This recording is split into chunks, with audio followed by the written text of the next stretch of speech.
सहारा श्री सुब्रत रॉय का मंगलवार रात को कार्डियो अरेस्ट की वजह से निधन हो गया।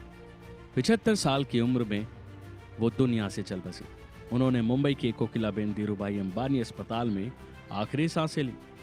वो लंबे समय से बीमार चल रहे थे, तो वहीं सुब्रत रॉय का पार्थिव शरीर बीते दिन बुधवार शाम करीब 5 बजे सहारा शहर लाया गया। बताया जा रहा है कि आज सुबह करीब 10 बजे सहारा शहर से उनकी शव यात्रा निकलेगी और दोपहर 12:30 बजे भैंसा कुंड स्थित बैकुंठ धाम में अंतिम संस्कार किया जाएगा।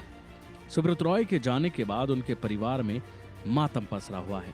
लेकिन क्या आप जानते हैं कि उनके परिवार में कौन कौन है और परिवार किस देश में रहता है?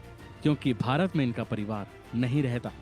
सबसे पहले आपको ये बता दें कि जैसे ही मीडिया में खबर आई कि सहारा प्रमुख सुब्रत रॉय का निधन हो गया है, वैसे ही चारों तरफ सब हैरान हो गए।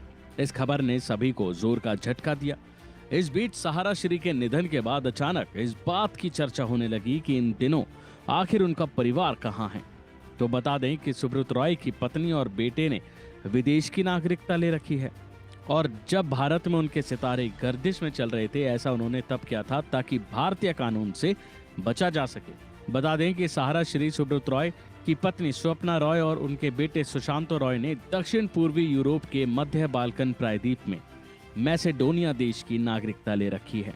परिवार के सदस्य निजी निवेश कंपनियों का हिस्सा रहे हैं।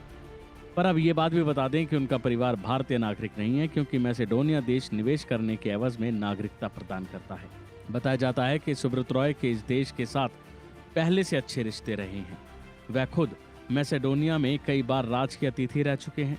उन्होंने मैसेडोनिया में मदर टेरेसा की एक विशाल प्रतिमा बनाने का प्रस्ताव रखा था और एक शानदार कैसीनो खोलने की भी बात कही थी। इसके साथ ही आप सोच रहे होंगे कि आखिर भारतीय कानून से बचने के लिए सुब्रत रॉय ने नागरिकता तो ले ली, लेकिन इसके लिए उन्होंने कितना पैसा खर्च किया। तो इस बारे में भी आपको बता दें कि मैसेडोनिया की नागरिकता अन्य देशों की तुलना में बेहद सस्ती है। बताया जाता है कि मैसेडोनिया की सरकार किसी को भी नागरिकता प्रदान कर सकती है जो कम से कम 4 लाख यूरो का निवेश करता है और कम से कम वहां के 10 स्थानीय लोगों को नौकरी देता है, रोजगार देता है। वहीं जो लोग इस देश में 40,000 यूरो से ज्यादा मूल्य की अचल संपत्ति खरीदते हैं, उन्हें मैसेडोनिया में 1 साल तक रहने का अधिकार भी दिया जाता है। जाहिर है कि सुब्रत रॉय ने 1978 में गोरखपुर से एक छोटे से ऑफिस से सहारा समूह की नींव रखी और उसके बाद इनके सितारे आसमान की बुलंदियों पर जा पहुंचे और फिर कुछ ऐसा हुआ, इन पर धोखाधड़ी के आरोप लगे और उसके बाद ये अर्श